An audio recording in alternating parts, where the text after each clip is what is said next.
Hello, and welcome to the David Todd Miller Podcast. I'm your host, David Todd Miller. This podcast is about fitness, nutrition, having a positive mindset, and how to optimize the human performance as well as the human experience. This podcast is also about developing a never say die attitude, living a life of positivity and passion, and most of all, having hope. So I'm sitting down with Viveca Williams here. Viveca is originally from Ohio. What else should the audience know about you? Okay, like you said, I'm originally from Ohio, and I love working out. Like, for me, it's like eating and sleeping, and I think that a lot of that comes from starting at such an early age, because I started when I was 15. Okay. My father wanted boys, and he had 3 girls, and so his way of spending time with us was to take us out and to do things with us. And like, he would take us to the park and we would go running, or we would go roller skating with him and stuff like that. And as I got into high school, I started to play sports, started weight training, and then went on to college to do other sports, and eventually I got my master's degree in exercise science. So for me, working out started out as a way to spend time with my father, but it ended up becoming a way of life for me, a lifestyle, and then eventually turning into a career. So I guess that's what people need to know about me, is that I really love being active. It's so important to me. Very cool. It's just like second nature. It's a true passion, you would say. Yeah, definitely. I definitely would say that it's a true passion. It's like I said, it's like eating and sleeping. It's like brushing your teeth. If you don't do it, you don't. You just feel something kinda, doesn't feel right. Yeah. You know? So that's yeah. I guess that's what I would say about myself. Okay. Yeah. And so you're originally from Ohio, and what brought you out here to the East Coast? After I graduated from college, I had applied for jobs as a strength and conditioning coach for a professional athletic team, whether it be NBA or NFL, WNBA, and I couldn't really find a job as a strength and conditioning coach. And so I applied for jobs on the East Coast and the West Coast in the fitness industry, and the East Coast offered a job first, and so I took it and I moved out here. There you go. Yeah. Very cool. Yeah. So what is your training philosophy, if you have one, or maybe even a couple? You know what, I think that it's important to cross-train, but what I will say is I feel that you get the most, for me, in my life, and the clients that I've trained, I feel like they've gotten the most benefit out of classic weight training. And I think my philosophy behind it is that form is very important. I really do believe that weight training is a skill. It's to me, it's an art form. It's kind of like dance. I feel like you have to feel the movement to understand where it's coming from and to be able to train properly. And I think that that's something that a lot of people miss, is that feeling, that understanding where you're moving from, and understanding the importance of alignment and form. And so I guess if you have to sum it up, that's what my philosophy is that weight training in and of itself is a skill, that is a feeling, and form is very important to back it up, to do it right and prevent injury. Definitely. Yeah. So when you say classic weight training, do you mean like more of a bodybuilding split, or more of like how would you structure your plan? Are you doing like maybe a 5x5 or a 3x12? Mm-hmm. When I say classic weight training, I go by in terms of like the basic weight training moves. What they are: squats, it's your bench press, it's pull-ups, it's bicep curls, dips. Those basic, almost like the big moves. 7. Right, the big 7. And so then from there, you can do pretty much, the sky's the limit. You can do anything from compound sets to supersets. You can do pyramids. You can do pretty much anything. You can do splits. With right now, currently, what I'm training myself is doing 3 body parts. I'm doing all of my body parts 3 times a week. Okay. And so basically what that comes out to being is picking pretty much 3 to 4 body parts to train every day. So on Mondays, Wednesdays, and Fridays, I do chest, back, and shoulders. And then on Tuesdays, Thursdays, and Saturdays, I do legs, biceps, triceps, and abs. Man. So, and I'm just trying it out to see how it works. But how it works too is that the first 2 days you do light. Okay. So like the first 2 days of each. So for the first 2 days of legs and the other parts, I'll do light. For the first 2 days of chest and back and shoulders, I'll do light. And then the third day for each, you do heavy. That's when you do your really heavy, Gotcha. heavy sets. So what I've noticed, I've only been doing it for like 3 weeks, and I have noticed a change in my body. I'm getting a lot tighter. What I was doing prior to that is I was doing everything 2 times a week. Okay. But I was lifting heavy every single time that I would train. So on Mondays and Thursdays, I would do chest and back, and then on Tuesdays and Fridays, I would do biceps and triceps, and then on Wednesdays and Saturdays, I would do legs and shoulders. Okay.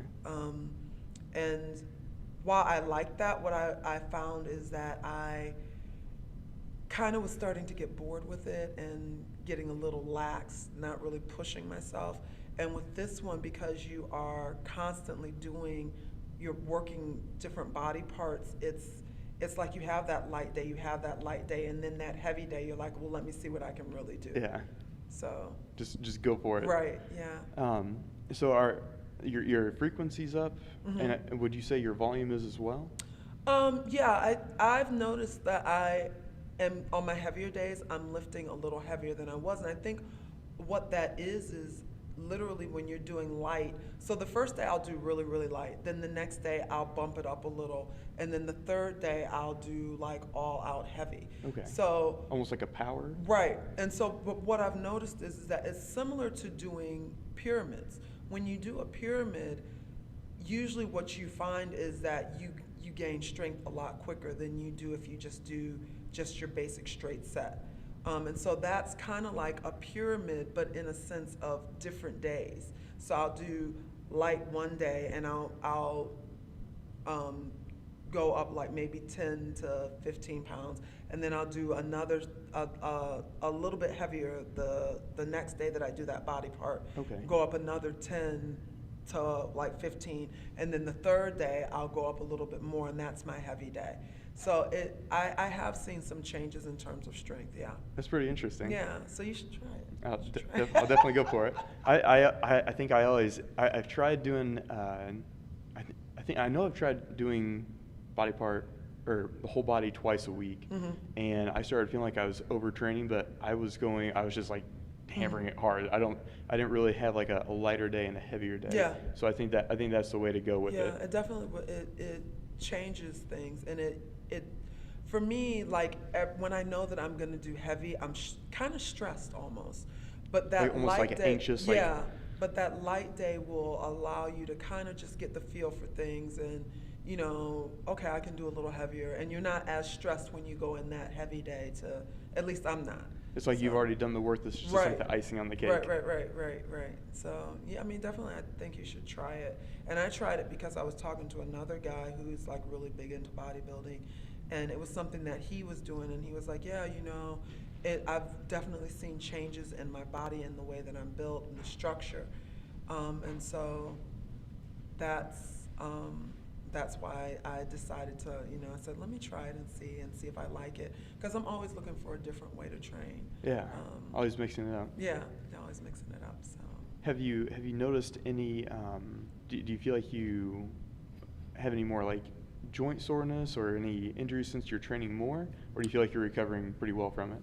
I feel like I'm recovering pretty well, but I also make sure that I get a good amount of sleep, and I make sure that I eat. And I think that that's the thing with a lot of people. They are lacking in one of those two things. They're either not getting the proper sleep, and you and I both know that when you sleep, that's when your body is recovering. Yeah. And or they're not eating. And you and I both know that food is your fuel. I mean, and if you're not feeding your body, you're not going to recover like you need to. Definitely. So like I've been fortunate that ever since I started weight training, I've never really had an injury because of weight training. I've never really had an injury playing sports. So for me, I think that it's always just been being mindful of movement, proper form, getting the proper rest, and eating and having a balanced diet. And I can't stress that enough, because in today's day and age, you see so many people that want to cut out this food group and that food group, when to me, you need to have a well-balanced diet, especially if you want to do what we do, which is, build up muscle and have a healthy body, Definitely. So. I've definitely been guilty of that in the past, of either, going super low carb. Right? I've even tried ketogenic before. Mm-hmm. And what I've found, I was actually going through today and looking at the nutrition, and I found that like a 30-40-30 split Mm-hmm. was the one that worked best for me, Mm-hmm. which is a fairly well balanced. Mm-hmm. 30% protein, 30 fat, and 40 coming from mostly complex carbohydrates. Mm-hmm. And then the other thing I noticed was that my calories, when they were higher, I actually was performing better and was actually leaner. Mm-hmm. And most people think, you have to really cut down on your calories to get leaner. And sometimes it's giving your body enough fuel and then just increasing the activity level, because you're going to increase the metabolism and all that as well. There's really no mystery to how the body works, in a sense of, if you don't put enough of whatever it is in, your body is going to hold on to that. That's its natural way of surviving. So whether it's water, whether it's fat, whether it's calories in general, your body is going to hold on to whatever it's not getting enough of. So you want to make sure, especially if you're trying to go leaner or you want to lose weight, you want to make sure that you're drinking a lot of water so that your body expels or gets rid of water. If you're not putting water in, your body's going to hold on to water, and so you're going to retain it. If you're not putting in good, healthy fats, your body is going to hold on to fat. It's not going to burn it as readily. Do you understand what I'm saying? Yeah. So to me, it makes sense, even for, because I competed for a while in figure, and one of the things that a lot of the coaches will tell you is you got to have low carbs, But what I've noticed with my body, and I think everybody's body is different. It is, But what definitely. I've noticed with my body is it looks optimal, even in terms of getting leaner, when I have carbohydrates, healthy carbs. I'm not talking about sweets and breads and things like that. I'm talking about like sweet potatoes. I would even say baked potatoes. I'm talking about like quinoa and brown rice. When I have those in my diet, my muscles are fuller, I can get leaner and not look like I'm completely deflated and depleted. And that's something that people really need to keep in mind. I know that a lot of people nowadays are, head over heels in love with vegan and vegetarian. And I think that at the end of the day, you really have to pick what works best for you. But for me, I'm a carnivore. I eat meat. I'm all for meat. One of the things that I learned in school, and this is basic science, is that our cells are more similar to that of animal protein than they are plant protein. Because of the shapes of our cells, it's easier for our bodies to digest and assimilate and use animal protein towards muscle mass than it is to use plant protein. Plant protein, the cells are not shaped the same, and so therefore it makes it a little more difficult for our bodies to assimilate that into and use it for muscle growth, which is probably why you have to eat a lot more protein with plants.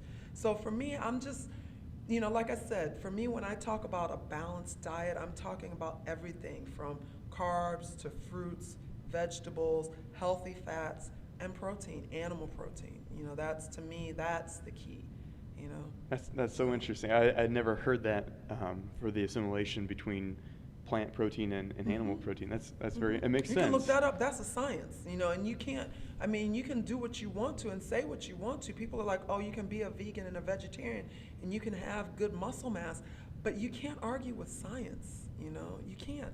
It's nothing but the facts. Right, that's the facts, So what would you say, I totally agree having a balanced diet. and performing, definitely performing better with carbohydrates. What would you say about meal frequency? What's your opinion on that? I like to eat. I'm an eater, so for me, for my body, I try to eat every 3 to 4 hours, literally. And one of the things that I've noticed when I don't eat frequently, my blood sugar drops. I get cranky, sometimes I get headaches, I start to get cramping. And so for me, it's very important that I eat. If you compare your body, your metabolism to a furnace, because that's pretty much what it is for your body, it's the furnace. When you put logs on a fire in a furnace or paper, that flame goes up and the logs or the paper, they burn. That's what happens when you put food into your body. Your metabolism shoots up to break that down and burn that food and use it like it's supposed to. When you go for extended periods of time, your metabolism starts to drop a little. It's the same thing with when you don't put those logs on that fire. The flame starts to go down a little bit. You understand what I'm saying? Yeah. So if you go for an extended period of time, your metabolism is going to level off. If you go for too long, it's going to start to drop. When you then put food back into your body, that metabolism spikes up again. So what the goal is to keep your metabolism at that spike. So you eat, it spikes, kind of levels off, and then it spikes again. You never want to get to a point where the metabolism has dropped because you've gone for so many hours and you haven't eaten. And so for me, I think it's very important, if you want to keep a healthy metabolism, you have to, one of the best ways to do it is to put food into your body. Another good way is to do cardio. That also will spike up your metabolism. So those are the things that you have to keep in mind. You have to eat if you want to burn fuel and if you want to burn fat. Definitely. I've tried the intermittent fasting. I've done like a 16-8. I've done like a 24-hour. How'd I that think work? Decent. Like the 16-8, I can get away with and have the positive thing that I feel energy-wise is like I feel like I think what happens is my blood sugar does drop, but I've been, especially the longer, I've tried it, several times on off. My first experience with it, I just like crashed. It was just like, I was tired, I was foggy, and I've kind of gone back and forth a couple times trying it. And the more and more often I do it, the more I think my body gets used to it. It's like, we've seen this before. And at least cognitively, I feel pretty alert. I don't really have a drop. Usually in the afternoon, I would get kind of sleepy or tired, and it really doesn't happen. But I definitely can tell my performance, especially during a fasted training, is nowhere near like a fed. I've tried the 24-hour, and that was, kind of along the same lines. I was able to have, decent energy, but nothing in comparison to a fed state. And then just to see how long I could go, because I've read the benefits of fasting every now and then for like autophagy, and actually really good for your heart. I read that people they did a study of people who had done a 24-hour fast. They had dropped their risk for cardiovascular disease by, I think it was like 20-25%. They just did that one day per month. So I was like, okay, well, I could see it that way. Or, usually what I'll do every now and then is have like an epic cheat meal, just like go for it. And then that next day, especially because, I'm so full from that big meal, I'll do that as my fasting day, trying to get the benefits from that. And it'll also be a rest day as well. So it's kind of just like a big rest and digest, really kind of amping up that parasympathetic. Having said all that, performance-wise and energy-wise, as long as I'm doing like a 3 or 4 hour, kind of what you're talking about, then I feel like my performance is high. I don't get a drop in blood sugar, especially if it's like a complex carbohydrate and has a good amount of fiber in it. Then I feel like that one has always been the most optimal, and that's the one I've been doing recently. I always like to experiment to kind of see if someone comes up to me and is like, hey, what do you think about intermittent fasting? Like I can say, hey, this is my experience. But I think as long as you have, I think who would benefit from intermittent fasting, I think would be someone who is really overweight and maybe they're like insulin sensitivity. They can't really like process carbohydrates well, and maybe they just kind of need to reset the system. I think those kind of people, or maybe even people who are kind of getting in their older years where the mechanisms in metabolism and nutrient partitioning might not be as optimal as it was when they were younger, might benefit from it. But I think for like an average healthy person, or people who are really active, especially like you and I, then I think constantly giving that body the nutrients that it needs, because it's always in a state of repair. It's highly active. The tissue is very metabolically active. I think that definitely in like athletes or people who are younger or even older but have been active for a longer period of time are going to benefit from having just kind of almost a titration, if you will, of nutrients every 3-4 hours. I when I explain the importance of eating frequently to a client, I talk about it in a sense of a car. To me, it's important that you eat breakfast in the mornings, because it does help with like brain function, and you become more cognizant and more aware of things when you eat breakfast in the morning after sleeping for 7 to 8 hours. That fasting state already. Right, that's your fasting while you've been sleeping for 7 to 8 hours, and so your body needs some type of nutrients when you get up in the morning. But to me, I compare it to a car. I wouldn't get in a car that's on E and drive across the state. Yeah. So why would you do that to your body? Why would you get up in the morning and start your day and go most of the day without putting some type of nutrients in it? It's important. We need food. Our bodies need food. That's how we were built. And like I said, it's about knowing your body and knowing what works best for it. But for me, if you ask me, what I think, I eat. I like to eat. I enjoy it. And like I said, and I do think, what I will say is this, I think that your body, because I know a lot of people say, well, when I wake up in the morning, I'm not hungry. But it's because your body has trained itself for the metabolism not to be up that high. See, that's the thing that you have to keep in mind. We can adapt to pretty much anything. It's crazy. It's but crazy it doesn't awesome. necessarily mean that it's the healthiest thing for you. Do you understand what I'm saying? Definitely. So you can say, oh, when I wake up in the morning, I'm not hungry. Well, yeah, you're not hungry because you've gone several years without eating breakfast. That's the norm and for so your body. that's the norm for your body. But it doesn't mean that your body doesn't need food when you first wake up in the morning. I guarantee that if you started eating breakfast, give it a few weeks.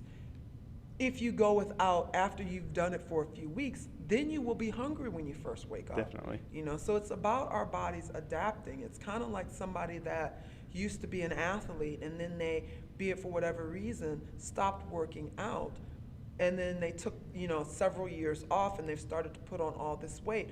We have amazing muscle memory, so it's easier for someone to get back into shape that used to be active than it is for someone that has never been active. Definitely. Because they have that muscle memory. It's the same thing with our bodies in terms of food. So if, like I said, if you're saying, when I wake up in the morning, I'm not hungry, it's because you've gone several years without eating breakfast. Yeah. It's not because, your body doesn't need it, because your body does need it. I'll usually have like a protein, if I'm in a real quick hurry, I'll usually have a protein shake, and I'll blend up like spinach in it. If I have a little bit more time, I'll have oatmeal with protein powder, or like egg whites and oatmeal. Maybe like throw in a whole egg and put some like salsa on it. Usually for breakfast. What's your like breakfast breakfast of champions? My quick breakfast is I'll either have a chia seed parfait, and so basically what it is chia seeds, either almond or coconut milk, agave nectar, and for the parfait, and I think that's Greek yogurt? it. No, you don't have to put yogurt in it, because the chia seeds give it a consistency because it absorbs the moisture. Are you blending it, or you just put them in whole? So you can mix it and then put it in the refrigerator overnight. That sounds pretty good. And then you can put fruit in it and granola on top of it. But with the pudding, what I do is I use the same things. You use agave nectar, chia seeds, coconut milk, and cocoa powder. And then you put that in the blender. And then that will mix it up and make the consistency a little thick. And if you want it thicker, you can put it in the refrigerator overnight. Okay. So that is what I do when I have I need a quick breakfast. And I'll have like maybe, I usually cook like sweet potatoes in the oven overnight. And so I will, have that with the chia seed pudding or parfait. But like when I have time in the mornings, then I'll do like your egg whites, and oatmeal. There you go. So those are my go-tos, my staples. Yeah. So. Well, in your opinion, what are like maybe 1, 2, or 3 things that you feel most people, like the general population, struggle with when it comes to fitness and health? I know that's kind of a broad question, but just kind of from your experience and things that you've maybe personally seen or people have told you. I think that most people struggle with proper nutrition, consistency, and honesty, being honest with themselves. We've already discussed the importance of proper nutrition. It's kind of a no-brainer in terms of consistency. If you want to see results, you have to be consistent. It's not going to happen overnight, and you can't expect to work out once or twice a week with a trainer for an hour and see results. It doesn't work like that. You have to be consistent when you're with your trainers, when you're by yourself. You have to make sure that you get to the gym, that you're at least doing cardio 3 days a week for 30 minutes, and that you're also adding in weight training, because studies have shown that it's no longer just about doing cardio and training your cardiovascular system. When you put on muscle mass, it increases your metabolism. So you're going to be burning fat even when you're at rest. You're going to be burning it a lot quicker than you do if you just do cardio. So consistency is also important, but also being honest with yourself, in terms of, why am I not getting to the gym? Honestly, I'm not getting to the gym because I'm lazy, or honestly, I'm not getting to the gym because I'm not motivated. Those are the things that I think people struggle with. And I think that being honest with yourself is the crux of a lot of different struggles in different areas of people's lives. Definitely agree. Yeah. I always, at least from my experience, I always say, why are you here? What is your reason why you want to be healthier? Is it because you want to live longer for your kids, or you want to be a good influence on your children, or maybe it's just for you. Maybe you had a doctor visit and they said, hey, if you keep this lifestyle, you're not going to be around much longer. You need to make a change. And so I always encourage people to reflect and take some time and find that reason why that's going to motivate them when, like today, when it's raining outside and they don't want to go to the gym. What's going to push you past that? I think a lot of people, they know, but they don't really reflect on it so much, and it's just like, well, I know I need to go to the gym, but they don't have that like concrete why.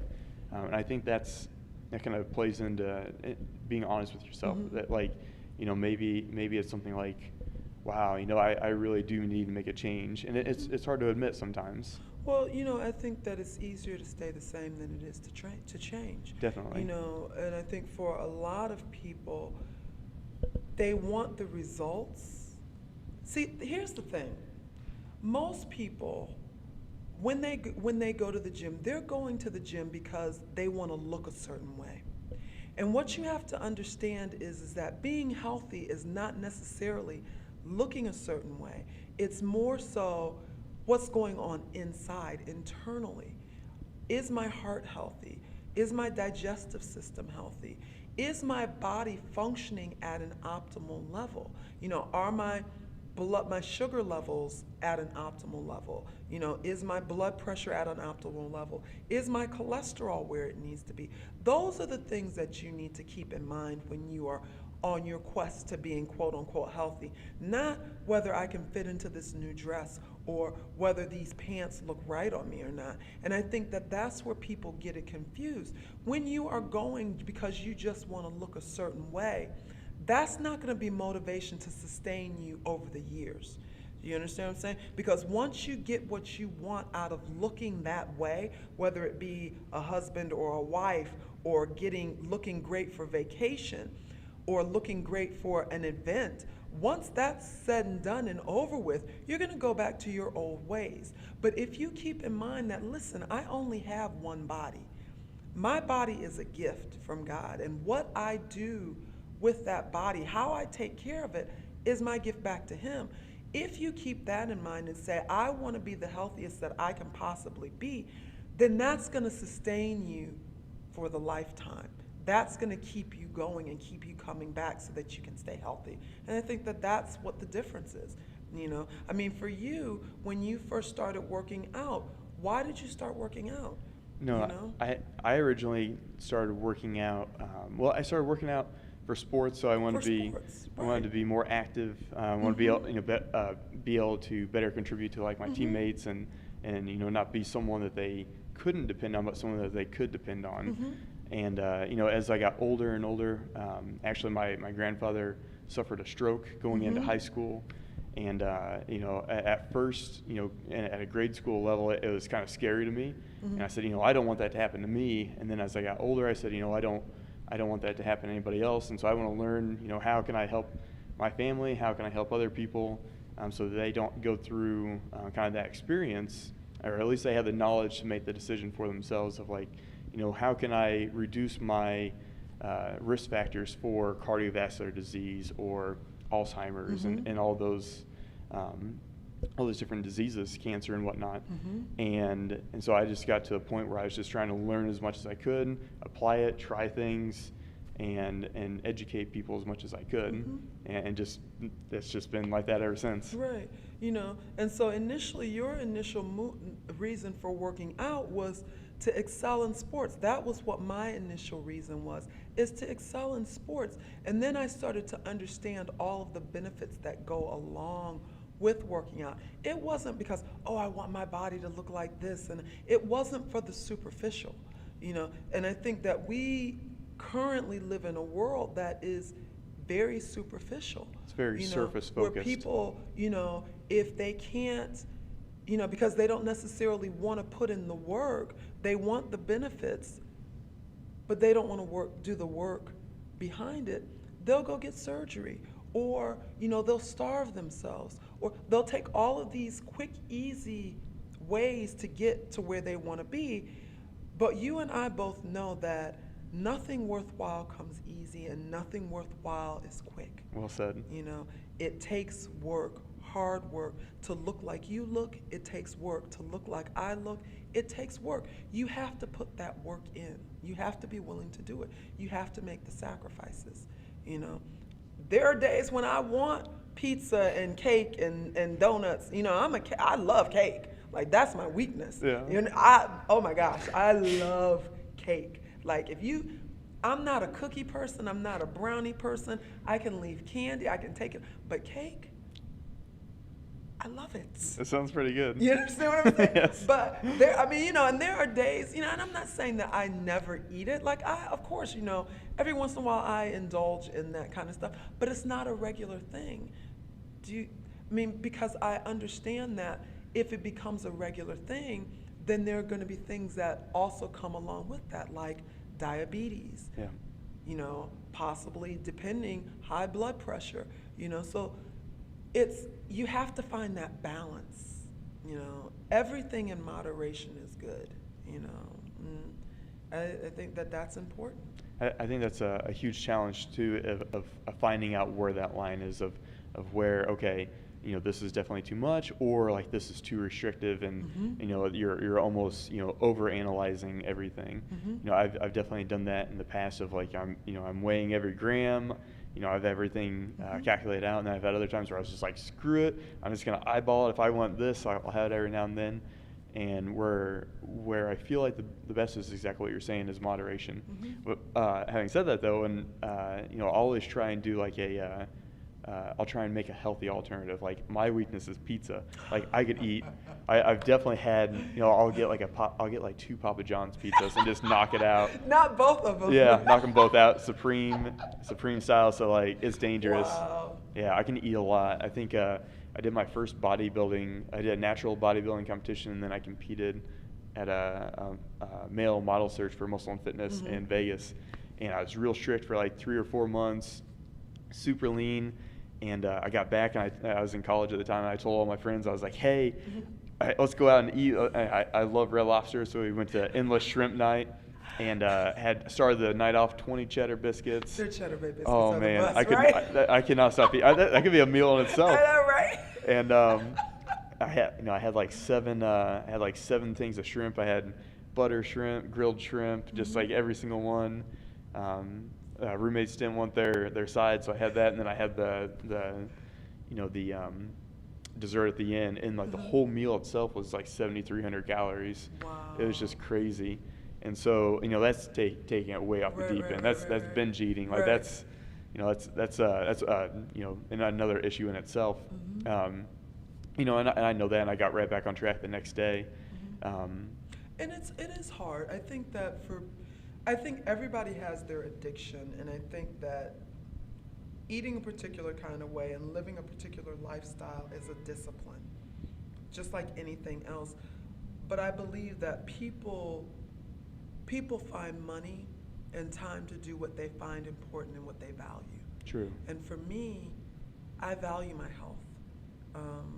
I come from a family where I had a parent that had diabetes, and diabetes runs in my family. High blood pressure runs in my family, and so for me, like you as a child, when you see that, you want better for yourself. Even as a little kid, I knew that diabetes wasn't something that I wanted. Yeah. And I don't think that just because it runs in your family that you have to have it if you take care of yourself. I think that we are all predisposed to diseases that lie dormant in us just because of genetics. But I think that the lifestyle that you live usually determines whether those diseases awaken or not. Totally agree. Yeah. Totally agree.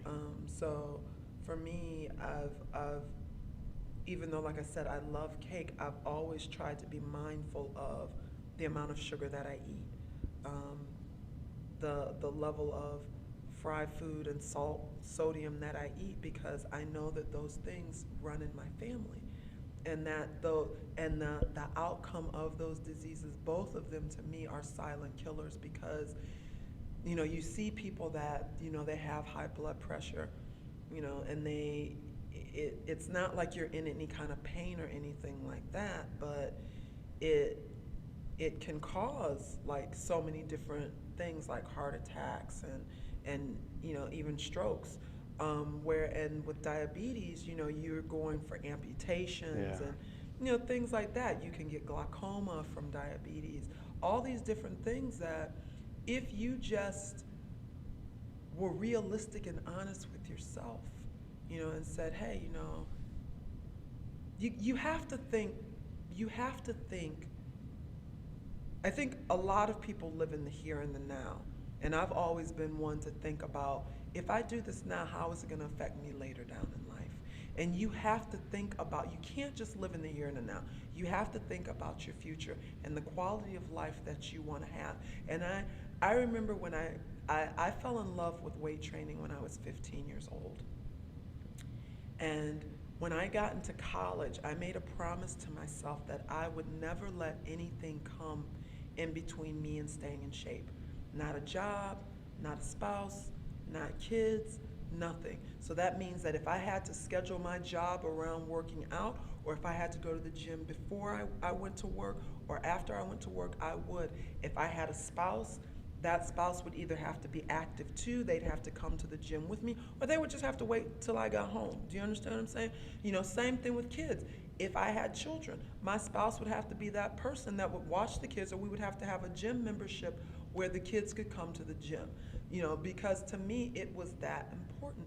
And I've been fortunate enough to keep that promise to myself, because I saw what different types of diseases did to people that I loved, that were family members, that were not active, And so, I just think that it's important to not just look at the here and the now, but to look at, if I choose this path, because every path that we choose to go down, there's an end result, and you have to be mindful of that, you know.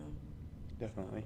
It's a lot to think about, and I feel like a lot of people get caught up in just like the day to day and trying to make it to the next day, and not really seeing that long term of like, where do I want to be 6 months from now, a year from now, 20 years from now. And I think that's something, again, kind of that you really want to reflect on and be like, what do I want my life to stand for? Like, do I want to be someone who that others can depend on, and I not only lead myself, but I'm able to lead others by the work that I do. Am I able to it's like when you're on the plane, and if the masks come down, you put it on yourself and then you put it on the kid, because if you're out of the game, Right. you're no help to the kid. Right. And so I think from a fitness standpoint and a health standpoint, if you're able to take care of yourself, you're able to take care of the people around you as well. Society tells us, I think society as a whole, coming up, when we're little kids, we see older people that are not very mobile. They can't get around. They're walking with canes, and they're bent over, and they're taking all these medications. And society would have you believe that has to be your future. That's the path that everybody goes down. That's the routine. The best years of your life are when you're young, because once you get past a certain age, it's all downhill. What society doesn't tell you is that's not true. It's that a lie. doesn't have to be the path that you take. Most people take that path because it's the path of least resistance. But the reality of it is that if you take care of yourself, you want to be able to carry yourself into your silver years. You want to be able to be almost as active. And I'm not saying that things don't slow down and our bodies don't change as we get older.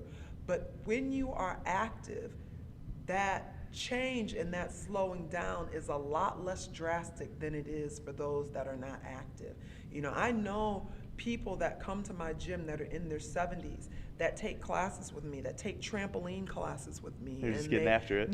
They're active. They're not on medications. They're not they move around better than some people that I know that are in their 20s and their 30s. It's crazy. And so what you have to ask yourself is, what are these few people that are in their 70s doing that their 70-year-old counterparts are not doing? And it's activity. It's they made a choice someplace down in their life that they said, this is not going to happen to me. When you tell yourself that you're too old to do something, because I believe that we are a product of our thoughts, you become too old to do that. And then you set yourself up to be that person that's on medication and that can barely get around. To me, it's about quality of life. That's the end game. What is the quality of your life? It's huge, and that's the reason that like I'm doing this podcast now. Originally, I wanted to do physical therapy, which is definitely something that I still respect. I consider every now and then to go back to it.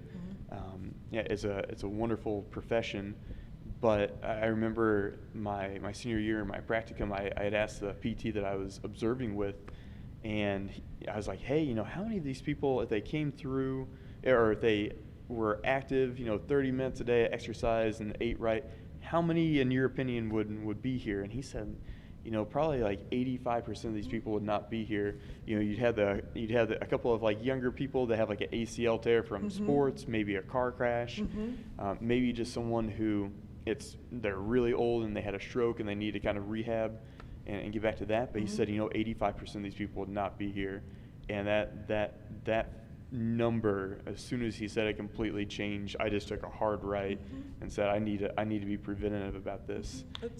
Go ahead. No, I was just gonna say, and and that says a ton. If 85% of the people these are people that can afford it. There's other people out there that can't even afford it, and that's saying so much that if 85% of the people that walk through the door wouldn't have to be there, if they had just made that choice that you're talking about, that they could be independent. They could. It's so much to be independent. It's such a debilitating thing to lose that. And you don't. I think for a lot of, especially as a younger crowd, I don't know anybody personally that has lost mobility or the ability to do, to go for a walk or to, to reach up and grab, something on the upper shelf or something like that. I think we really take it for granted. Oh, definitely. We definitely take our health for granted.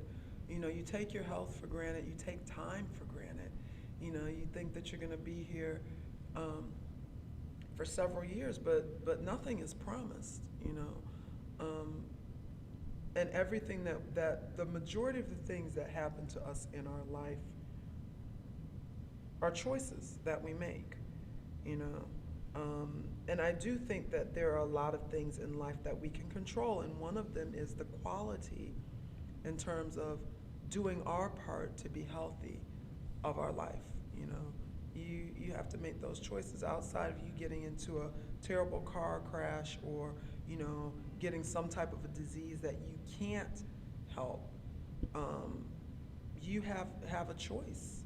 It's a choice to be active. And you don't necessarily have to go to a gym. I think that people are like, some people might be listening to you on your podcast and like, well, I don't have access to a gym. Go for a walk, go for a run, ride a bike. Find things to do. There are calisthenics you can do. You can do push-ups, you can do jumping jacks, Dancing.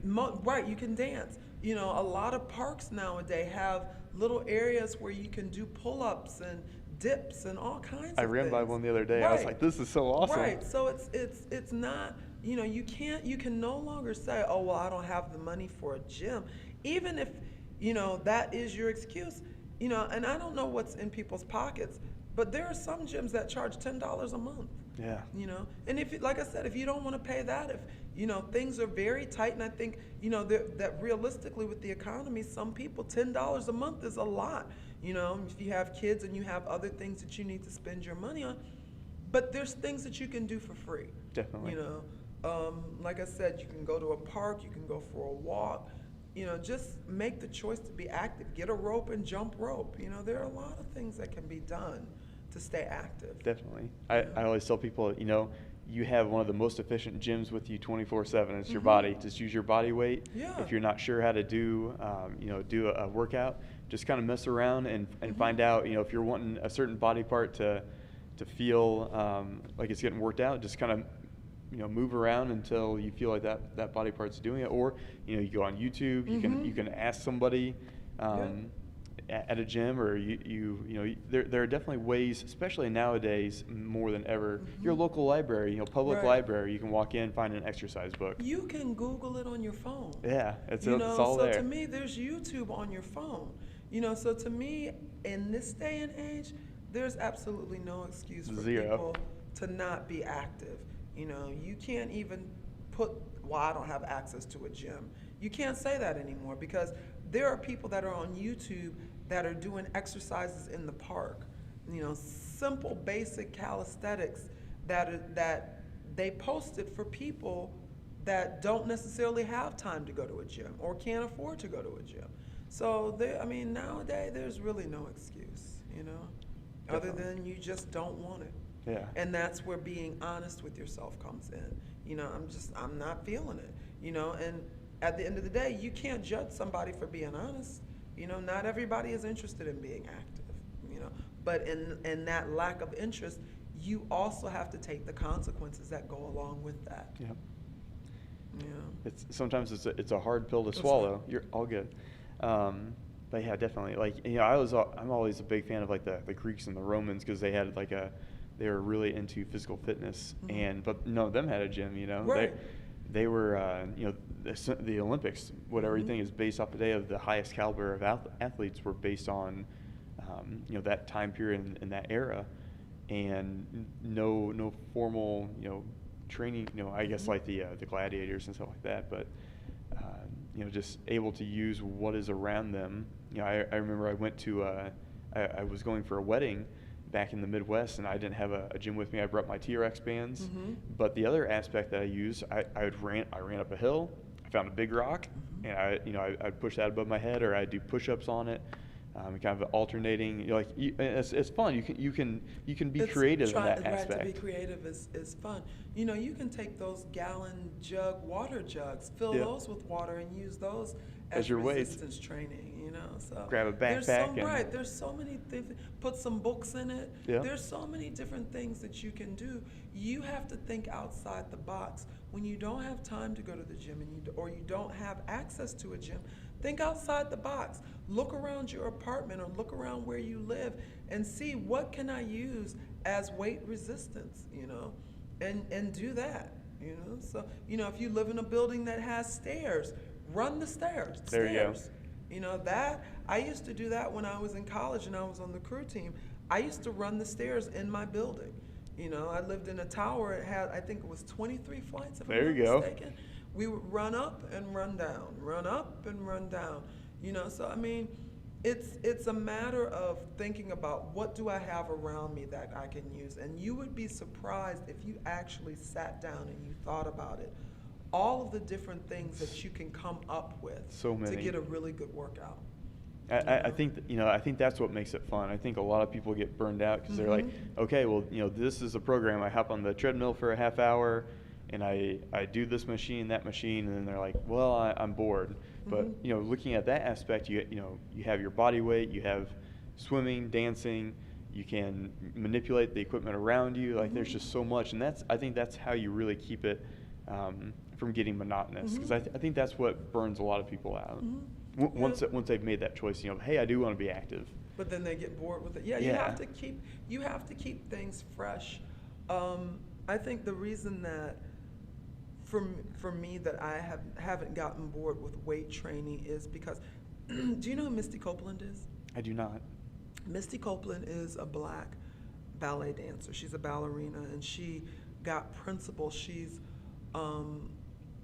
the first black ballerina to get a principal position with ABT in like decades. Is that like a very high award or standard? It's a very high position, meaning that she's usually going to be one of the leads in the performance. Okay.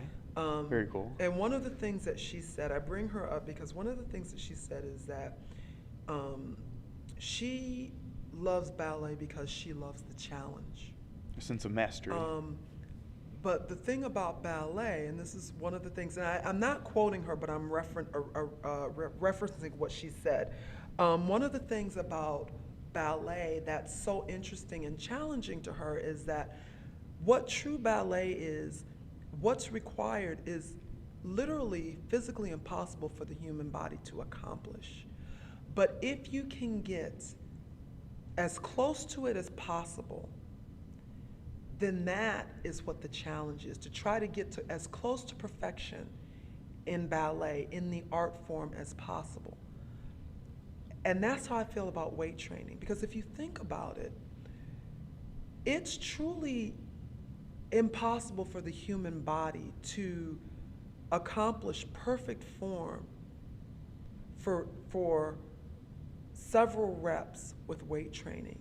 But if you can get as close to it as possible, meaning perfect alignment, perfect movement, perfect engagement of that muscle group that you're trying to train, that's what keeps me going, and that's what keeps me pushing forward in terms of weight training, and why I don't get bored with it, because I'm always thinking, am I engaging here? Did I really feel it here? Could I engage more? Are my wrists straight? It's the little things that I think about that constantly keep me moving forward and not getting bored with weight training.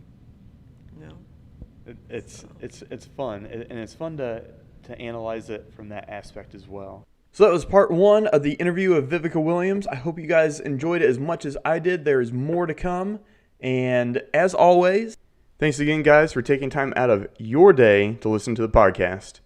Also, thanks to Natural Machine Nutrition for sponsoring this podcast. If you're interested in natural supplements without fillers, dyes, chemicals, anything like that, check out Natural Machine Nutrition at naturalmachinenutrition.com. And if you would like to contact me for any reason for podcast ideas, people who you'd like to hear interviews from, anything like that, go ahead and send me an email at info@davidtoddmiller.com. You can also find more content at davidtoddmiller.com. I have workout videos, nutrition videos, some cookbook recipes, behind the scenes of any kind of fitness modeling or anything like that I've done. And if you're interested in personal training or nutrition, you can reach me at wallstreettrainer@gmail.com, or you can go ahead and schedule a consultation on the website. If you're not located here in New York City and looking for a one-on-one semi-private class for personal training, you can still reach out to me and I can put together an online program for you going over the details for workout and or nutrition, and we can pretty much just correspond via a mobile application that you can download right on your phone. So that's another possibility as well. Again, thank you guys. Sincerely appreciate your time. Go out there, have fun, enjoy every moment life has to offer, live your passion, help others, and most of all, have hope. This is David Miller, out.